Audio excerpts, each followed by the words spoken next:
ධනවත් පියා සහ දිලිඳු පියා දෙවන පරිච්ඡේදයේ දෙවන කොටස. පසුව ශත 30ක්. බොහෝ සුන්දර සෙනසුරාදා උදෑසන 9 සිට මයික් සහ මම මාටින් මහත්මිය වෙනුවෙන් සේවය කිරීම ආරම්භ. ඇය කරුණාවන්ත හා ඉවසිලිවන්ත තැනැත්තියකි. ඇය නිබඳවම පැවසුවේ මයික් සහ මා තමාගේ පුතුන් දෙදෙනාව සිහිගන්වන බවය. ඔවුන් ලොකු මහත් වී ඈත්ව ගොසිනි. කෙතරම් කරුණාවන්ත වූද අප බොහෝ වෙහෙසීමෙන් සේවය කළ යුතු බව ඇගේ විශ්වාසය විය. එහෙයින් අප නිබඳවම සේවයේ යෙදවීමටද ඇය උනන්දු වූවාය. එමෙන්ම ඇය ඉලක්කයක් ඇතිව කටයුතු කරන්නේක බවද මම අවබෝධ කරගත්තෙමි. අප පැය 3 කාලයක් ගෙවූයේ රාක්කවල ආහාර කෑන් රැඳවීම සහ පිස්නාවකින් රාක්ක සහ කෑන්වල දූවිලි ඉවත් කරමිනි. එයින් පසුව එම කෑන් එක පෙළට තැබීම අපගේ රාජකාරියක් වූ අතර එය අප දෙදෙනාටම කම්මැලි දෙයක්ද විය. මෙයට පෙර මගේ ධනවත් පියායයි මා සඳහන් කළේ මයික්ගේ පියාය. ඔහුට අප රැකියාව කළ අන්දමේ කුඩා සුපිරි වෙළඳසැල් 9ක් හිමිව තිබූ අතර ඒ සියල්ලටම විශාල රථගාල බැගින්ද වූහ. ඒවා උදේ 7 සිට රාත්‍රී 11 දක්වා විවෘත විය. අසල්වැසියන් තමාට අවශ්‍ය කිරි, බටර් පාන් සහ සිගරට් මිලදී ගන්නේ ඒවායිනි. නමුත් එහි වායු සමීකරණ නොවීමෙන් දොර වසා තැබීමට නොහැක.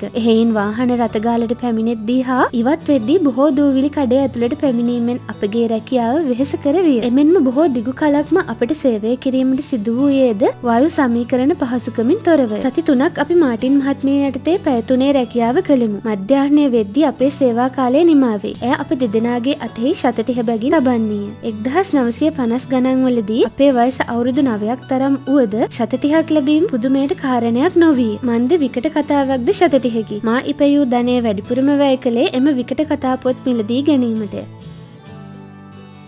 සිව්වන සතියේ බදාදා උදාවිය. අප රැකියාව අත්හැරීමේ සූදානමක් තිබුණි. මයික්ගේ පියා වෙතින් මුදල් ලිපැයීමේ ක්‍රම ඉගෙනීමේ උවමනාවෙන් රැකියාවේ යෙදීමට එකග වූවද පැයකට ශත 10ක් ලැබීම ප්‍රමාණවත් නොවේ යයි අපි සිතීමු. මන්ද පැයකට ශත 10ක් ලැබීමට රැකියාවේ යෙදීම වහල් සේවයකයි මගේ හැඟීම. නමුත් පළමු දිනයේදී මිසක මයික්ගේ පියා අපට දකින්නට හෝ නොලැබුණි. එහෙයින් අපේ වැටුප පිළිබඳව පැමිණිල්ලක් කිරීමට යමක නොවිය. මං රස්සාව අත්හරින්නයි හිතන්නේ.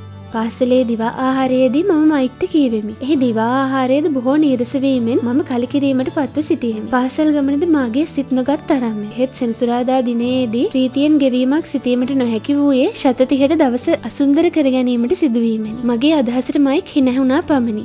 ඇයි උඹ මට අපහාසයට hina වෙන්නේ? මා ඇසුවේ කෝපයෙන් මෙන්ම කලකිරීමෙනි. තාත්තා කිව්වා ඔක සිද්ධ වෙයි කියලා. රස්සාව අත්හරින්න හිතුනම එයාව හම්බ වෙන්න කියලාත් මට කිව්වා. ඇයි එයා බලන්නේ මං රස්සාව ගැන කලකිරෙන කම්ද? කෝපේ වැඩිවීමෙන් මා කීවේ මයික්ගේ පියාට ගරු නොකිරීමෙනි. සමහර විට ඒ විදිහේ දෙයක් තමයි. අපේ තාත්තා හරිම වෙනස් මිනිහෙක්. එයා උගන්වන්නේ ඔයාලගේ තාත්තා උගන්වනවට වඩා වෙනස් විදිහට. ඔයාලගේ අම්මයි තාත්තයි කරන්නේ වැඩිපුරම දේශනා කරන එක. අපේ තාත්තා සද්ද නැති කෙනෙක්. කතා කරන්නේ අඩුවෙන්. සෙනසුරාදා වෙනකම්ම ඉවසන්නකෝ. මං තාත්තට කියන්නම් ඔයා ආයාව හම්බ වෙන්න කැමතියි කියලා. ඔයා හිතන්නේ ඔයාලගේ තාත්තා මට වෙනින් රස්සාවක් දෙයි කියලාද? මං හරියටම දන්නේ නෑ. සමහර විට හැම වෙන්නත් පුළුවන්. තාත්තා හැම දෙයක්ම සෙනසුරාදාට ඔයාට විස්තර කරලා දෙයි. සෙනසුරාදා උදාවන තුරු මග බලා සිටීම.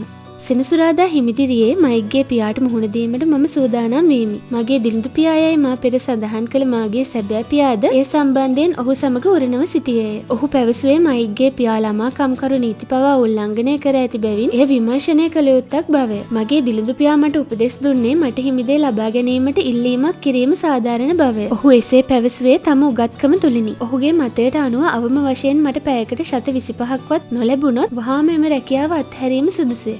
ඔය විදිහේ හිඟන රස්සාවක් නම් කරලා වැඩක් නෑ. මගේ දිලිඳු පියා කීවේ කෝපයෙනි. සෙනසුරාදා උදෑසන 8ට මම මයික්ගේ නිවසේහි දොරට තට්ටු කරමි. ඉඳගෙන ඉන්න. වාරේ එනකම්. මා වෙනුවෙන් දොර හැරීමෙන් පසුව මයික්ගේ පියා කීය. ඔහු තම කුඩා කාර්යාල කාමරයට වැඩි අතුරුදහන් විය. එයින් පසුව මා වටපිට බැලුවේ මයික් කොහේ වේදයි දැනගැනීමට. ඔහු පෙනෙන්නට නොසිටියේය. මා හිඳගෙන සිටියේ සති 4කට පෙරදී මා දුටු ගැහැණුන් දෙදෙනා අසලය. මා දුටු සැනින් මද සිනහාවක් පා ඔහු හිඳ ගැනීමට ඉඩ සැලසූහ. මට එම කවිච්චියේ විනාඩි 45ක් හිඳගෙන සිටීමට සිදුවේ. මා අසල වූ කතුන් දෙදෙනා මයික්ගේ පියා හමු වී නිවසින් පිටව ගියේ විනාඩි 30කට පමණ පෙරදීය. සති 4කට පෙර හිස් සිටි සෙසු පිරිමියා ඔහු හමු වී පිටව ගියේ. මුළු නිවසම පාළු විය. බොහෝ සුන්දර දවසක් පිටත උදා වෙමින් තිබුණි. කුඩා ළමුන් සූරා කන ප්‍රධානියා හමු වීමට මට තවදුරටත් ඔහුගේ කන්තෝරු කාමරය අසල නැදී සිටීමට සිදුවේ. මයික්ගේ පියා එළියට පැමිණියේ හරියට උදෑසන 9ට. වදනක් හෝ නොදොඩා ඔහු මට අතින් සන්කලේ තම කුඩා කන්තෝරු කාමරයට පැමිණෙන ලෙසිනි. එක්ක පඩි වැඩිවීමක්. එහෙම නැත්නම් රස්සාව අත්හැරීමක් ඔයාට ඕනේ කරලා තියනවා කියලා මට තේරෙනවා. මගේ ධනවත් පියා පැවසුවේ තමා අසුන්ගත් පුටුව පදවෙමිනි. හොඳයි, ඔයා මේ විදිහේ ඉල්ලීම් දිගටම කළොත් එසේ පැවසූ විටදී මට ඔහු ඉදිරියේ හිඳීමට පවා නොහැකි විය. ඇස් ක්‍රමයෙන් කඳුළු පිරීමෙන් තිබුණි. නව හැවිරිදි දරුවෙකුට ඒ විදිහේ වෘත්තීය ප්‍රශ්නයක් බරපතල වැඩියයි කවුරුත් පිළිගන්නා දෙයකි. මට ඔයා වෙනුවෙන් රස්සාව කළොත් මට උගන්වනවා කියලායි ඔයා කිව්වේ. මං හොඳටම වෙහෙසිලා වැඩ කරා. මං බේස්බෝල් සෙල්ලම් කරන එකත් නතර කළේ ඔයා වෙනුවෙන්. රස්සාව කරන්න ඕනි හින්දා. ඒත් ඔයා ඔයාගේ පොරොන්දුව ඉෂ්ට කළේ නෑ. මට කිසිම දෙයක් ඉගන්නුවේ නෑ. මේ ටවුමේ ඉන්න හැම මිනිහෙක්ම හිතන විදිහට ඇත්තටම ඔයා කපටියෙක්. ඔයා ලෝභයෙක්. ඔයාට ඕනි සල්ලි විතරයි. තමාගේ සේවකයන් ගැන චුට්ටක්වත් හිතන්නේ නෑ. මං විතරයි පුංචි ළමයෙකුට ඔයා ළඟ වැඩ කරන්නේ. අඩුම තරමින් ඒ හින්දාවත් මට හොඳට සලකන්න තිබුණා. මා කියාගෙන ගියේ හඬමිනි. ඔහු පද්දමින් සිටි පුටුවේහි හොඳට හරිබරි ගැසී නිකටද අත තබාගෙන සිටියේ මා දෙස ඍජුවම බලාගෙනය. ඔහු මා අධ්‍යයනය කරන බවක් එයින් මට වැටහුණි. නරක නෑ. ඔහු කතාව ආරම්භිය.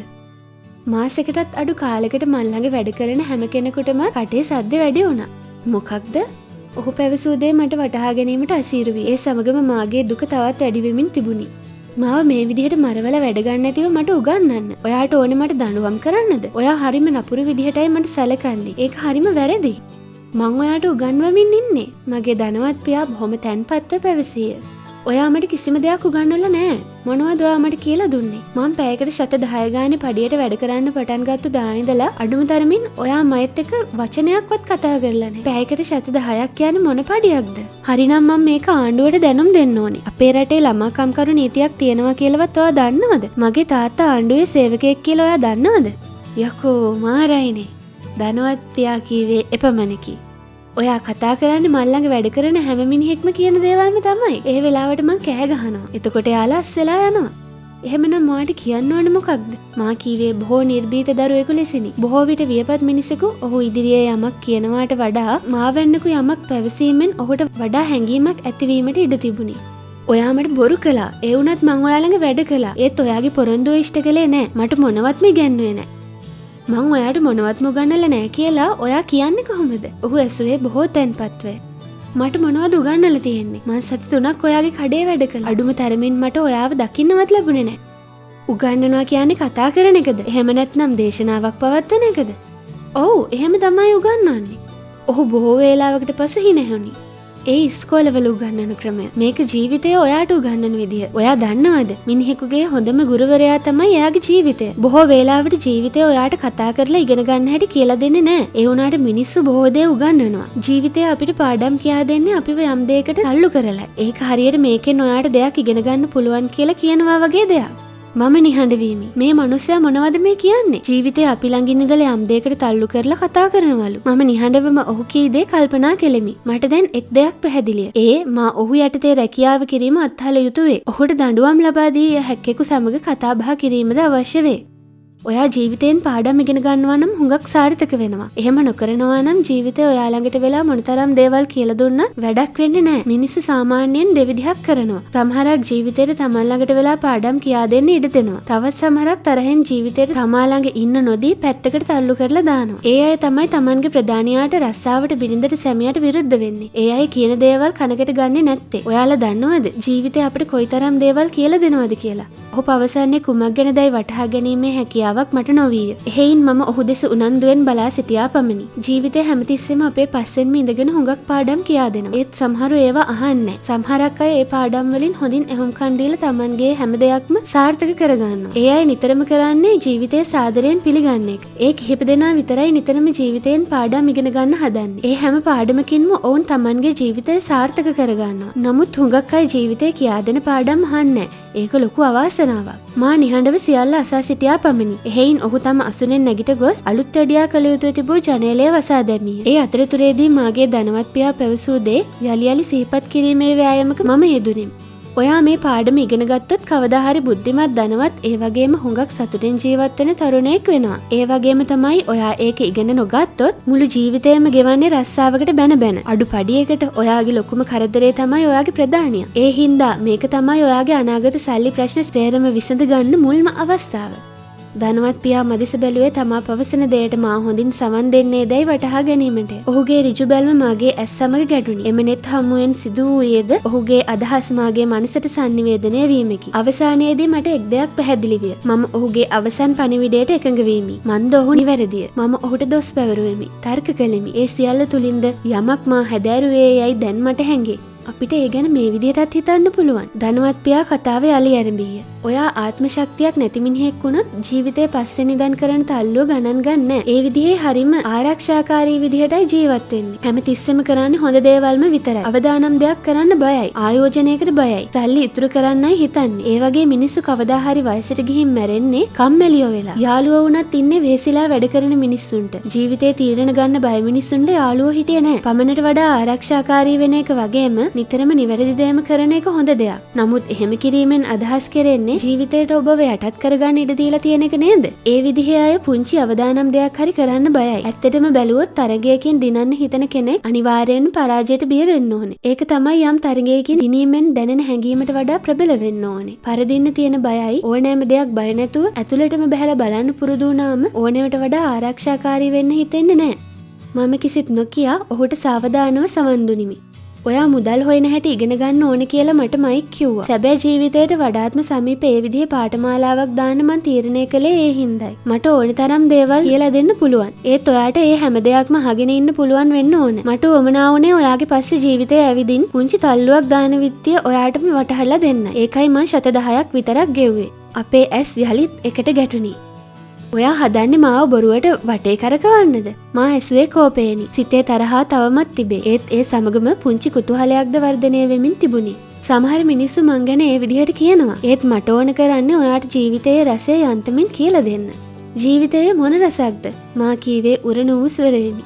මගෙන් සල්ලි හම්බ කරන හැටි කියලා දෙන්න කියලා ඉල්ලපු පළමු වැන්නෝ ඔයාලා දෙන්න තමයි. මගේ ළඟ 150ක් විතර වැඩ කරනවා. ඒ කවුරුවත්ම කිසිම දායක සල්ලි ගැන මන් දන්නේ මොනවද කියලාවත් මගෙන් අහලා නැහැ. එයාලා මගෙන් හැමදාම ඉල්ලන්නේ රස්සාවක්. එහෙම නැත්නම් පඩිය. එයාලට සල්ලි ගැන ඉගෙන ගන්න උවමනාවක් නැහැ. හුඟක් අය Tamanගේ ජීවිතේ හොඳම කාලේ ගෙවන්නේ මුදල් උපයන්න. ඒත් ඒ අය කිසිම දායක සල්ලි කියන්නේ මොනවද කියලා අවබෝධ කරගන්න හිතුවේ නැහැ.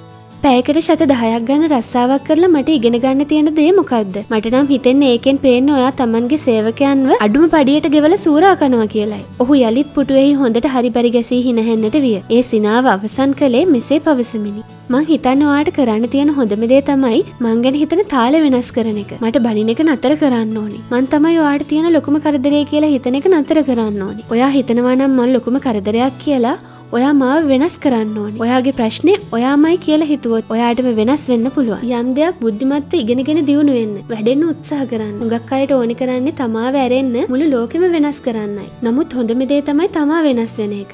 ඔයා කියන දේ මට තේරෙන්නේ නැහැ. මම කීවෙමි. ඔයාගේ ප්‍රශ්නවලට මට දොස් කියන්න එපා. මගේ ධනවත් පියා කීවේ නොයිවසිලිමත්වය. ඔයා මට ගෙව්වේ පැයකට 10යිනේ. ඔයා ඒකෙන් ඉගෙන ගත්තේ මොකද්ද? ඔහු ඇසුවේ හින හැමිනි. ඔයා ගෙවන්නේ අඩුවෙන් කියලා. බලන්න, ඔයා නිතරම හිතන්නේ මං කරදරයක් කියලානේ. ඔයා හැමම තමයි. මං බොරුවක් නෙමෙයි කියන්නේ. ඔයාගේ හිත වැඩ කරන්නේ ඒ විදිහට නම් ඔයා කවදාවත් ඉගෙන ගන්නේ නැහැ. හොඳයි. මං ඔයාට කරදරයක් නම් ඔයා ඊළඟට තෝරගන්නේ මොකක්ද? ඔයා මට මීට වඩා ගෙවන්නේ නැතිනම්, මීට වඩා ගරු කරන්නේ නැතිනම්, මට උගන්වන්නේ නැතිනම් මම මේ රස්සාව අත්හරිනවා. එච්චරයි. හොඳයි, එහෙම කරන්න. ධනවත් පියා කීවේ යමනාපේනි. ඔහු මදිස මද වේලාවක් බලා හිඳ යලි කතාව ආරම්භීය. මේ ලෝකේ හැම මිනිහෙක්ම කරන්නේ ඕකම තමයි. තියෙන රස්සාව අතෑරලා අලුත් රස්සාවක් හොයනවා. වැඩිපඩි හොයනවා. වැඩි වාසි හොයනවා. ඇත්තටම බලනවා නම් අලුත් රස්සාවකට ගියා කියලා වැඩිපඩියක් ලැබුණා කියලා හැමෝගෙම ප්‍රශ්න විසඳෙන්නේ නැහැ. Taman අමාරුවේ වැටිල්ලක් ඒක. එහෙමනම් ප්‍රශ්න විසඳගන්නේ මොකකින්ද?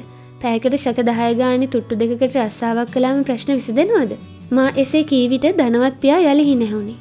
හැම මිනිහෙක්ම කරන්නේ ඕකම තමා. පඩිය අතට ගත්තම තේරුම් යනවා Tamanගේ දරු පවුලට ඒකෙන් ජීවත් වෙන්න බැරි විත්තිය. එයාලා හැමදාම ආර්ථික ප්‍රපාතයක ඉන්නේ. ඒ හින්දා තමයි තව කීයක් හරි පඩි වැඩි වුණොත් Tamanගේ ප්‍රශ්න විසඳෙන්න පුළුවන් කියලා හැමෝටම හිතෙන්නේ. ඒ සල්ලි වලට හැම ප්‍රශ්නයක්ම විසඳන්න බෑ. හැමෝම වැඩි පඩියක් ලබන්න හිතුවට ඒක උත්තරයක් නෙමෙයි.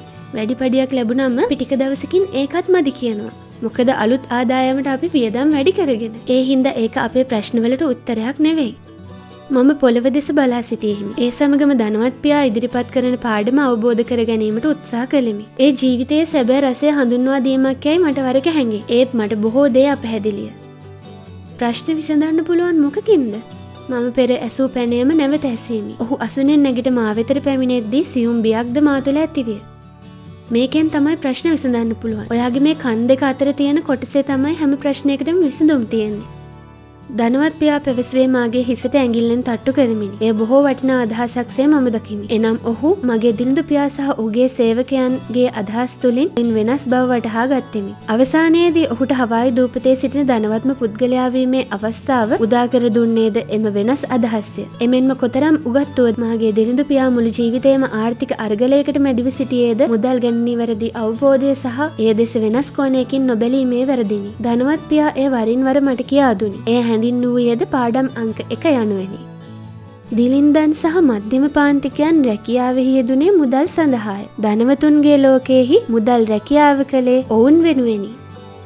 එම සෙනසුරාදා පෙරවරුම මම බොහෝ වෙනස් දෘෂ්ටි කෝණයකින් බැලීමට පුරුදු වුනිමි. එමෙන්ම මගේ දිලිඳු පියා මට කියා දී තිබූ මුදල් සම්බන්ධ පාඩමට වඩා එය සහ මුලින්ම වෙනස් වූයේය. වයස අවුරුදු 9 දී මාගේ පියවරුන් දෙදෙනාම බොහෝ දේ උගත යුතුයයි විශ්වාස කරන බව අවබෝධ කරගත්තෙමි. දෙදෙනාම ඉගෙනීම සඳහා මා දිරිමත් කළහ. නමුත් ඒ දෙවිදිහකටය. බොහෝ අධ්‍යාපනයක් ලද මගේ දිලිඳු පියා සෑම විටම කීවේ මා ඔහු අනුගමනය කළ පිළිවෙත අනුගමනය කළ යුතු බවය. පුතා මට නම් ඕනි කරන්නේ ඔයා හොඳට මහන්සි වෙලා ඉගෙන ගන්නවා දකින්න. හොඳට ලකුණු අරන් ඉහළින්ම විභාග පාස් වුණොත් ඔයාට හොඳ සමාගමක ආරක්ෂාවක් තියෙන රස්සාවකට යන්න පුළුවන්. ඒ රස්සාවෙන් ඔයාට හොඳ පඩියක් ලබා ගන්නත් පුළුවන්. නමුත් මාගේ ධනවත් පියා නිබඳවම කීවේ වෙනස් දෙයකි. මා මුදල් ක්‍රියා කරන ආකාරය හොඳින් අධ්‍යයනය කළ යුතු බවය. එවිට ඒ මාගේ ප්‍රයෝජනයට උපයෝගී කර ගැනීමට හැකි වේ. එම දැනුම ලබාගත යුතු වූයේ පන්ති කාමරයෙන් නොව ජීවිතේ කියා දෙන පාඩම් වලින් හා ඔහුගේ මඟ පෙන්වීමෙනි. කෙසේ හෝ මාගේ ධනවත් පියා තම පළමු පාඩම දිගින් දිගටම කළේය. ඔයාට පැයකට ශත 10 වැටුපට රස්සාව කරන්න සිද්ධ වෙච්ච එකට තරහ යෑම ගැන මට සතුටුයි. ඔයාට තරහ නොගියා නම් සිද්ධ වෙන්නේ ඔයාට ඒක පිළිගන්න වෙන එක. ඒකනේ මම නිතරම කියන්නේ මං ඔයාට උගන්වන්නේ නැහැ කියලා. ඔයා මේ හැම දෙයක්ම ජීවිතය තුළින් ඉගෙන ගන්න ඕනේ. ඒ විදිහට අත්දැකීම් වලින් ඉගෙන ගත්තාම ඒ ලැබෙන දැනුම ශක්තිමත්. දැවෙන ආශාවකින් ඒක පිරීලයි තියෙන්නේ. ඒකට ඔයා හරිම ආසයි. ඒ අත්දැකීමෙහි කෝපයටද විශාල තැනක් තියෙනවා. අනුරාගය කියන්නේ ආදරයයි වෛරයයි එක්තැන් වුණාමයි. ඒ මුදල් වලට යොමු කළාම මිනිස්සු ඒ වෙනුවෙන් ක්‍රියා කරන්නේ ප්‍රවේශමෙන්. ආරක්ෂිත විදිහට. පුංචි බයකුත් ඒකට එකතු වුණාම හරිම සුරක්ෂිතයි. ඇයි සමහර මිනිස්සු අඩුපඩියට රස්සාව කරන්නේ? මම ධනවත් පියාගෙන් ඇසීමි.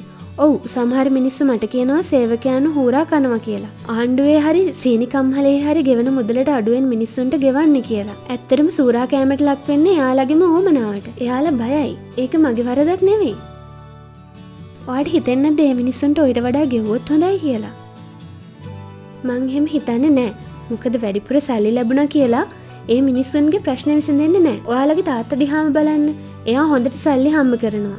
නමුත් එයාට හරියට එයාගේ මාසයේ බිල් ටික ගෙවා ගන්නවත් බෑ. ඇත්තටම බැලුවොත් හුඟක් මිනිස්සුන්ට වැඩිපුර සල්ලි ලැබුණොත් සිද්ධ වෙන්නේ වැඩිපුර ණය වෙන එකයි. මට පැයකට ශත 10ක් ගෙවුවෙත් ඒ හින්දාද? ඒකත් මට පාඩමක්ද? මම හිනහැමින් නැසීමි. ආන්න හරි. ධනවත් පියා කීවේද හිනහැමින් සතුටෙන් ඉපිලෙමින්. බලන්න දැන් ඔයාගේ තාත්තා ඉස්කෝලේ ගිහින් ඉහළම අධ්‍යාපනය ලැබුවා. එයාට පුළුවන් වුණා හොඳ වැටුපක් ගෙවන රස්සාවකට යන්න. එයා අද කරන්නේ හොඳ පිළිගත් රස්සාවක්නේ. ඒත් එයාට අදත් සල්ලි ප්‍රශ්න තියෙනවා. ඒකට හේතුව තමයි එයාට ඉස්කෝලේදී මුදල් ගැන මොනවත්ම උගන්වපු නැති එක. එයා හැමදාම විශ්වාස කළේ සල්ලි වලට රස්සාව කරන්නයි. ඔයා ඒ විදිහට ඉගෙන ගත්තේ නැද්ද? ඇත්තටම නෑ. මගේ ධනවත් පියා කීය. සල්ලි ලබන්න ඕනි හින්දා රස්සාවක් කරනවා නම් ඔයා කරන්න ඕනි ඉස්කෝලේ යන එක. හොඳ රස්සාවක් කරන්න නම් ඉස්කෝලේ තමයි හොඳම තැන. නමුත් ඔයාට ඉගෙන ගන්න ඕන සල්ලි ඔයා වෙනුවෙන් සේවය කරන හැටි නම් ඒක මං ඔයාට කියලා දෙන්නම්. හැබැයි ඒක ඔයාට ඉගෙන ගන්න ඕනේ නම් විතරයි. හැම කෙනෙකුටම ඒක ඉගෙන ගන්න ඕමනාවක් නැද්ද? නෑ. ඒකට හේතුව දන්නවද? මුදල් වෙනුවෙන් රස්සාව කරන හැටි ඉගෙන ගන්න එක ලේසි. විශේෂයෙන්ම මුදල් ගැන කතා බහ කරද්දී මිනිස්සුන්ගේ හැඟීම් බය වෙනවා නම් හොඳම දේ තමයි මුදල් නිසා රස්සාවක් කරන එක. මට තේරෙන්නේ නෑ. මා කීවේ නිකටෙහි අතක් රඳවා ගනිමින් කල්පනා කරමිනි. දෙවන කොටසේ 3 වන පරිච්ඡේදයෙන් යලිත් හමුවෙමු.